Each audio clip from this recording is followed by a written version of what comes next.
Film ini mengisahkan tentang 4 orang sahabat yang akhirnya menjadi kekasih. Akan tetapi masalah kemudian muncul pada saat mereka melanjutkan pendidikan ke jenjang yang lebih tinggi dan harus memutuskan untuk LDR.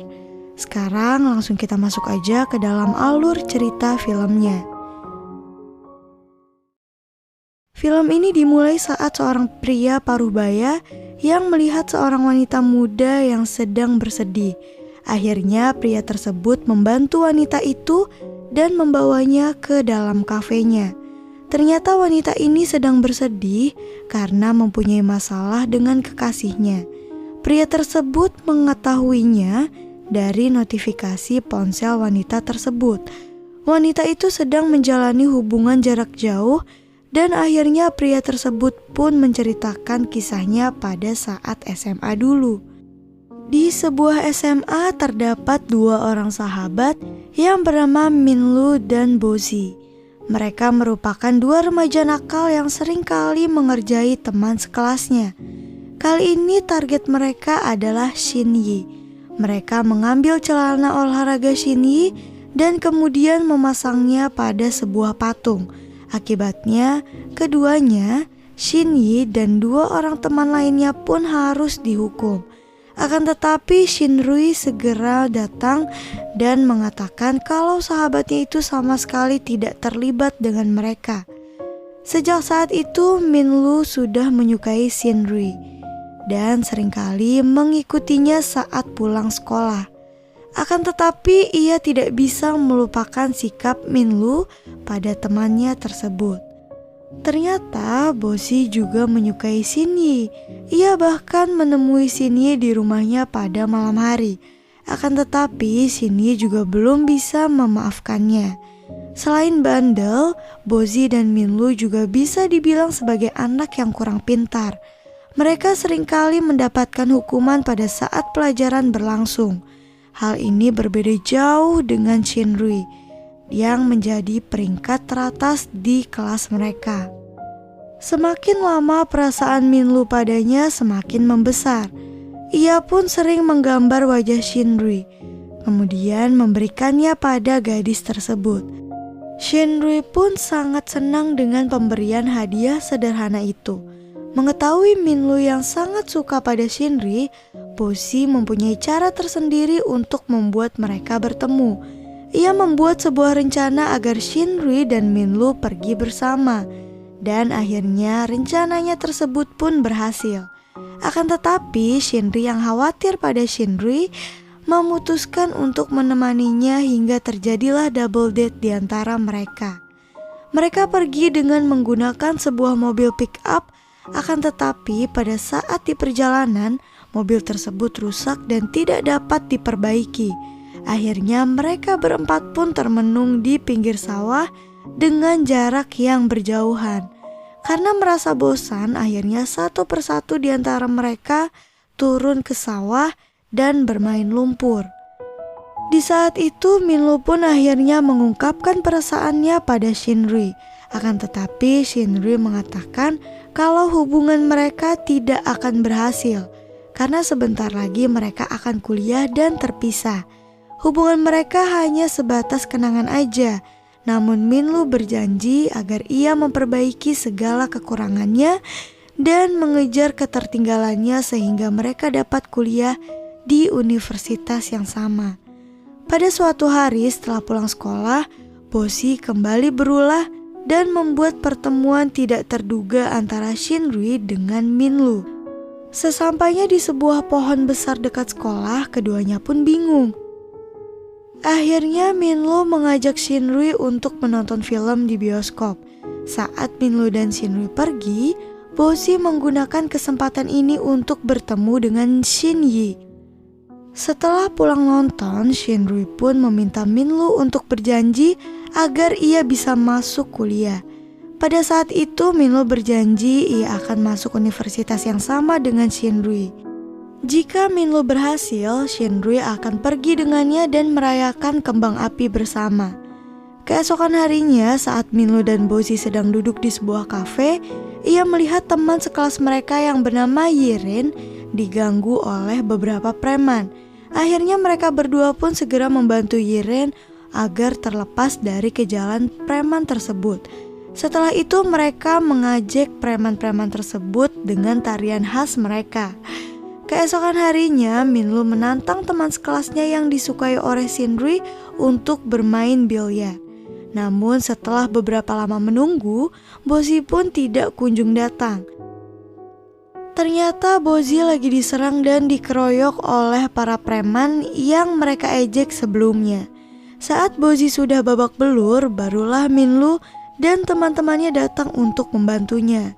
Akibat peristiwa ini, Minlu pun ditangkap dan dibawa ke kantor polisi.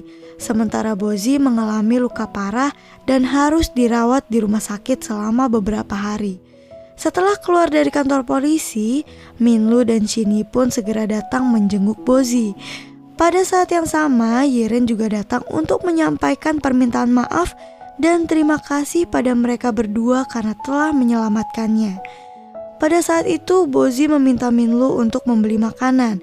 Setelah itu, Minlu pun kembali dan melihat Yiren yang sudah keluar dari ruangan Bozi. Tanpa diduga, Yiren mengungkapkan perasaannya pada Minlu. Ternyata di saat itu Shinri juga berada di sana dan baru saja datang untuk menjenguk Bozi. Dari kejauhan ia melihat Minlu mengatakan kalau ia menyukai Shiren hanya sebatas teman saja, karena pada saat ini ia sangat menyukai Shinri. Mendengar hal tersebut, Shinri yang berada di belakang mereka pun merasa senang. Setelah Shiren pergi, ia pun baru muncul dan memeluk Minlu. Sejak saat itu mereka pun semakin dekat dan memutuskan untuk menjalin hubungan.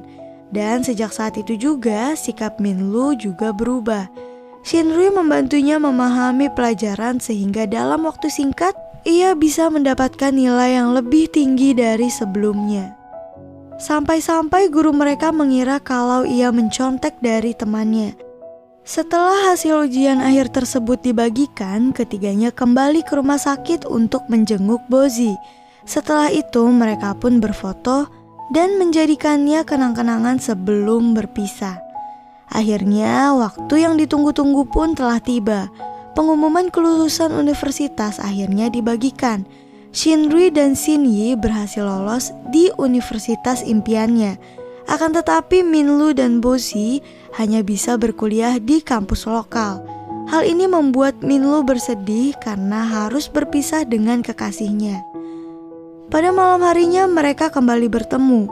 Minlu berjanji melakukan segala cara agar dapat menemui Shinri.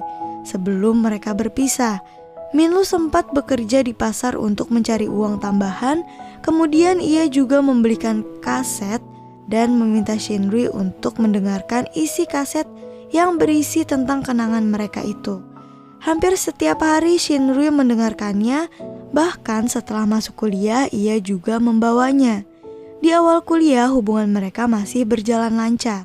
Mereka masih sering menelpon sebelum dan setelah perkuliahan. Pada saat itu Minlu juga memutuskan untuk bekerja paruh waktu agar ia memiliki uang dan dapat menemui Shinri setiap akhir pekan. Hal ini mengakibatkan waktu istirahatnya menjadi berkurang. Ternyata Shinri juga bekerja paruh waktu di sebuah kafe.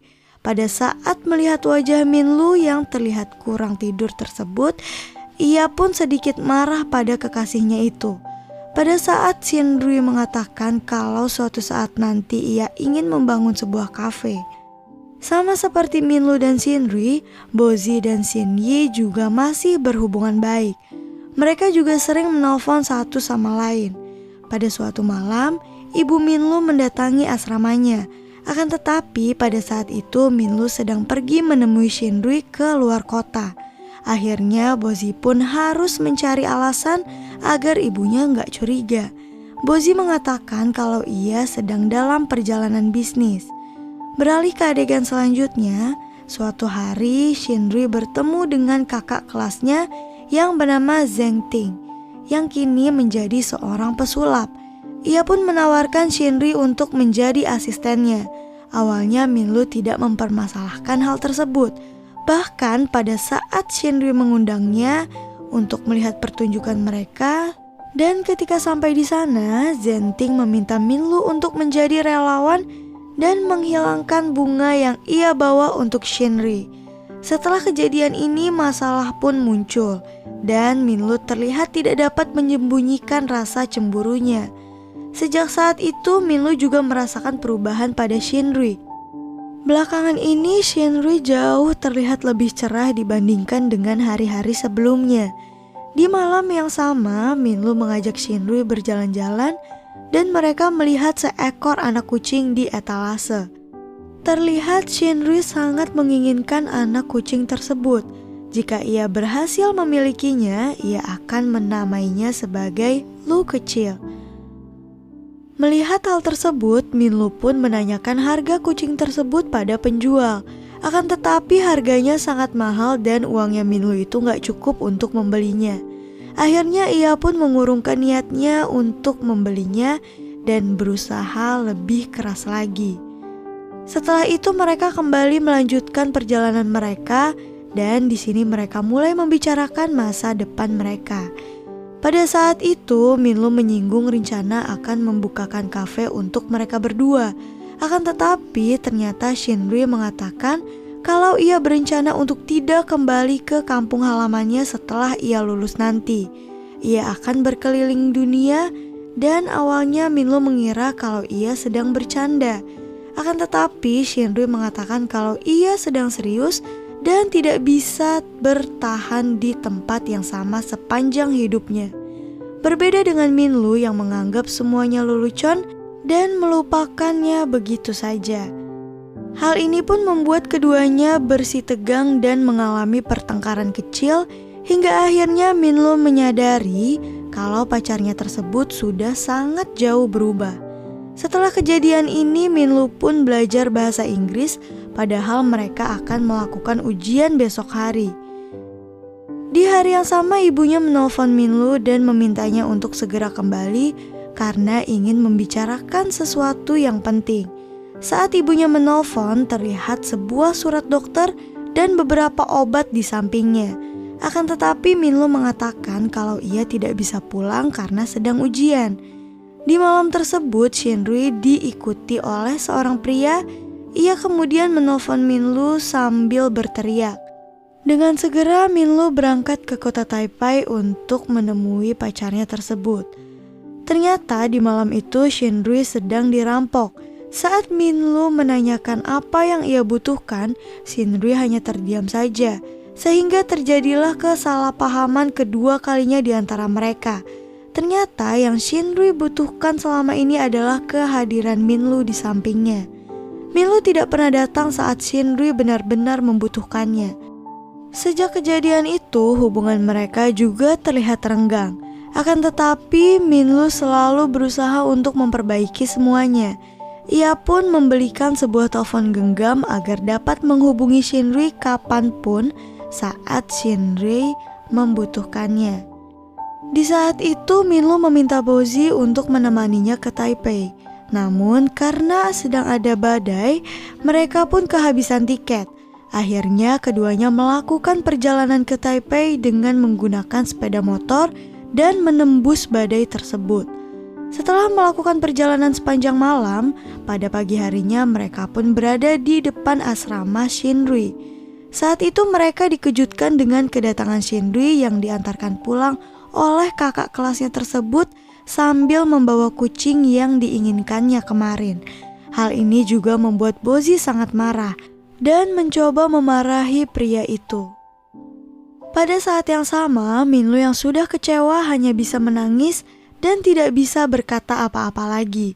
Sebelum mereka pergi, ia pun memberikan ponselnya tersebut. Walau tidak dijelaskan, terlihat hubungan Shinri dan pria tersebut bukan hanya sekedar teman biasa. Saat di perjalanan, Shinri pun mengatakan kalau Minlu tidak ada di sampingnya. Sejak kejadian itu, Minlu yang tadinya sangat ceria dan bersemangat, kehilangan motivasinya. Ia hanya berbaring menatap fotonya Shinri di atas ranjangnya sepanjang hari. Saat itu, Bozi memperingatkannya untuk segera pergi ujian, karena ujian ini adalah kesempatan terakhir mereka. Namun Minlu sama sekali tidak mendengarkannya. Hal ini pun membuat Bozi menjadi sangat marah, bahkan tidak lagi memperdulikan sahabatnya tersebut. Di hari yang sama, Minlu mendapatkan sebuah telepon.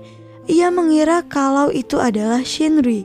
Namun telepon itu berasal dari keluarganya yang mengatakan kalau ibunya telah meninggal dunia.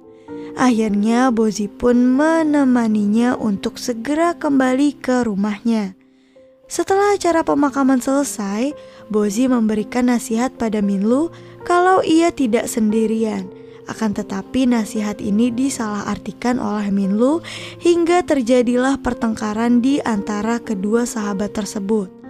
3 bulan setelah kejadian itu, kelas mereka mengadakan reuni di sebuah kafe. Di dalamnya terdapat Bozi, Shinri, dan yang lainnya. Di saat yang sama, Shinri mendapatkan telepon dari Minlu dan mengajaknya untuk keluar. Sebelum mereka pergi, Bozi sempat keluar dan melihat mereka berdua. Minlu memintanya untuk tidak menunggunya. Akhirnya sebelum mereka pergi, Bozi pun menarikan tarian khas mereka berdua. Ternyata tujuan Minlu mengajak Shinri adalah untuk menepati janji pertama mereka. Mereka pun pergi ke sebuah tempat dan merayakan kembang api bersama. Kembali ke adegan sebelumnya, setelah mendengarkan cerita dari pria yang tidak lain adalah Bozi, wanita itu tersadar dan mengucapkan terima kasih. Setelah itu ia keluar dan segera menelpon kekasihnya. Setelah wanita itu pergi, Bozi dewasa mengambil beberapa surat yang ditunjukkan untuk istrinya yang tidak lain adalah Shinyi. Hal ini dibuktikan dengan nama di dalam surat tersebut. Setelah itu ia pun membuka kaleng kenangan berharga saat mereka SMA dulu dan membaca sebuah surat yang usianya sudah bertahun-tahun lamanya. Surat tersebut merupakan surat perpisahan sekaligus permintaan terakhir Minlu. Dalam surat tersebut ia mengatakan rasa bersalahnya atas kematian ibunya. Minlu juga meminta pada sahabatnya untuk membukakan sebuah kafe karena Shinri pernah mengatakan kalau ia ingin membuka kafe tersebut bersama dengan dirinya. Setelah membaca surat itu, Bozi pun kembali teringat dengan kenangan masa mudanya saat bersama Minlu. Dalam surat tersebut, Shinri juga mengatakan kalau ia sangat ingin tumbuh bersama temannya tersebut. Ia ingin melakukan banyak hal konyol bersama Zi. Akan tetapi rasa bersalahnya atas kematian ibunya jauh lebih besar. Walaupun tidak dijelaskan secara detail, kemungkinan besar Minlu telah melakukan bunuh diri. Hal ini terlihat saat Minlu berjalan ke arah lautan. Setelah membaca surat tersebut, Bozi pun segera pergi ke pantai, kemudian menarikan tarian khas mereka berdua sambil berlinang air mata untuk mengenang sahabatnya tersebut. Sedangkan Shinri yang tetap melanjutkan hidupnya, ia masih menyimpan semua kenangan yang diberikan oleh Minlu. Kini ia tinggal bersama kucing yang telah ia beri nama Little You. Dan film pun selesai. Mohon maaf apabila ada kekurangan dalam video ini. Terima kasih.